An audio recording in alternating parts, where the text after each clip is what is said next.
and 50 to 1 Dragon Dream for this Class 5 1.25 mile handicap. Another test of the punters. You've got a firm view on anything? Yeah, I'd like James's horse, Scoons. I think you could make a pretty strong case for him today. He's had a couple of starts this year. They've both been pretty creditable ones. His fourth at Chelmsford back in March, his reappearance run, has worked out really well. He finished behind a horse called Sputnik Planum from the Mick Appleby stable, who won a really nice prize at Doncaster last weekend and looks a very decent prospect indeed.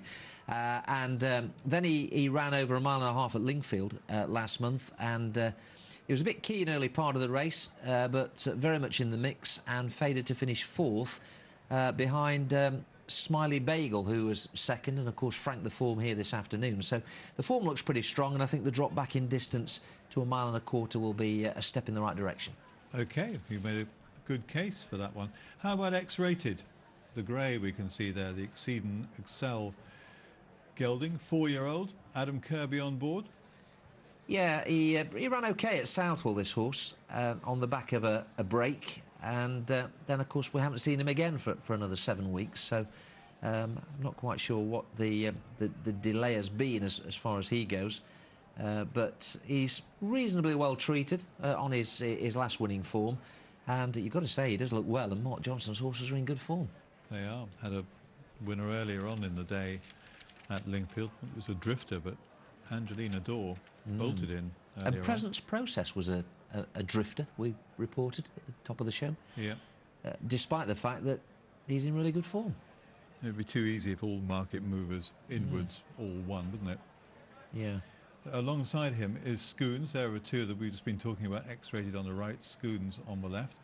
What else shall we mention? Presence Process of Pat Phelan's been in very good form. We should, because despite the fact that the horse, we reported the horse was weak in the market earlier on, he really does come here in good form for Pat Phelan. Paddy Bradley takes off a valuable £5, and this horse was with Luca Kamani early part of his career, but he's really begun to fulfil his potential. He's a course and distance winner, and he's up £7 for winning a handicap here over the same trip.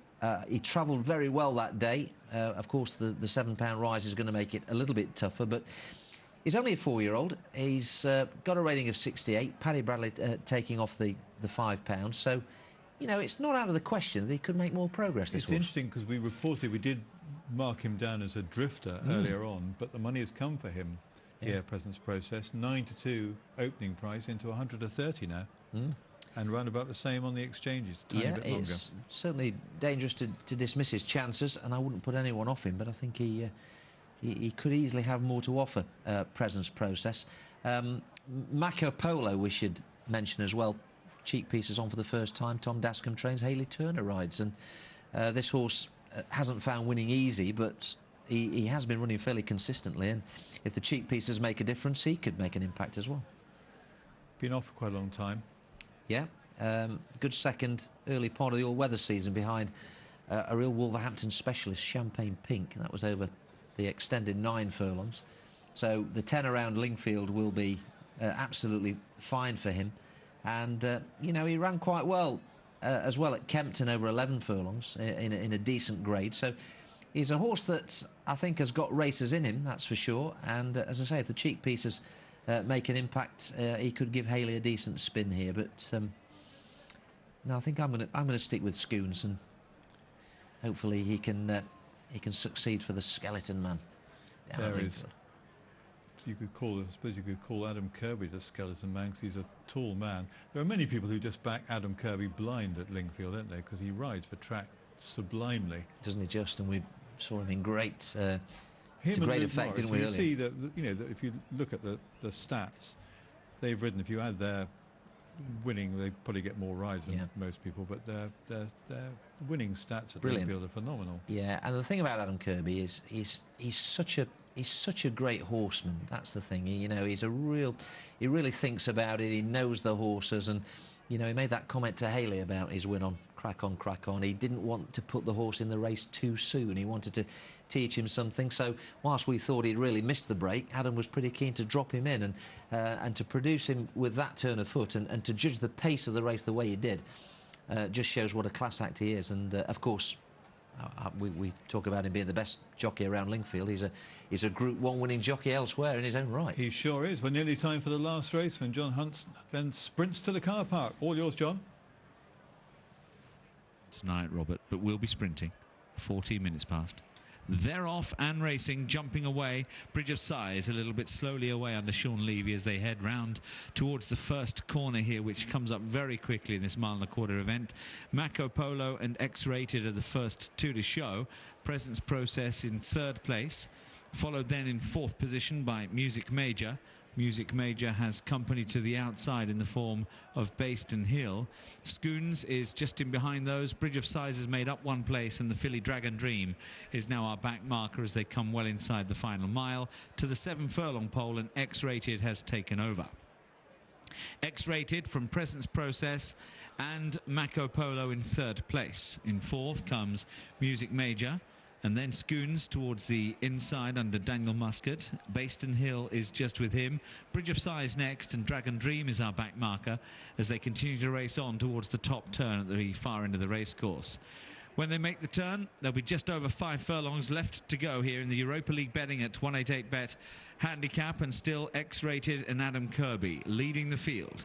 X-Rated from Presence Process in second place. In third position is Mako Polo, followed then by Music Major. There's been very little change in this order through the first half of the race. Just in behind those is Scoons as they make the run now past the 4 furlong pole. Scoons is followed then by Baston Hill towards the wide outside still.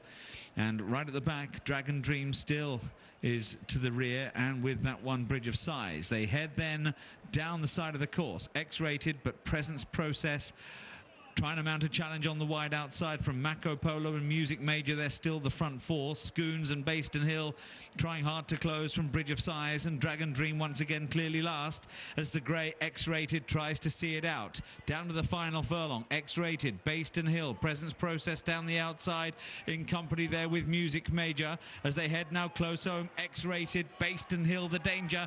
X-Rated, Baston Hill drawing alongside, and Baston Hill got up to win the last from X-Rated. And then back in third came Scoons.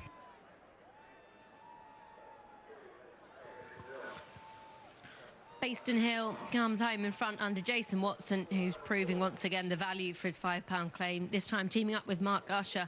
This horse has proved well in the past over course and distance. X-Rated typically tends to go forward in his races, and Adam Kirby nearly timed it to absolute perfection, only to be collared in the last closing stages up towards the line. That horse has got an entry up at Beverley next Monday. Be interesting to see if he backs up. Normally Mark Johnson's horses obviously do so well at getting out again and performing with credit. That horse continues to run competitively and uphold his form as well. Scoons unfortunately home in third and beaten again. A horse that's been really consistent for James Fanshawe. He's stayed on well late on.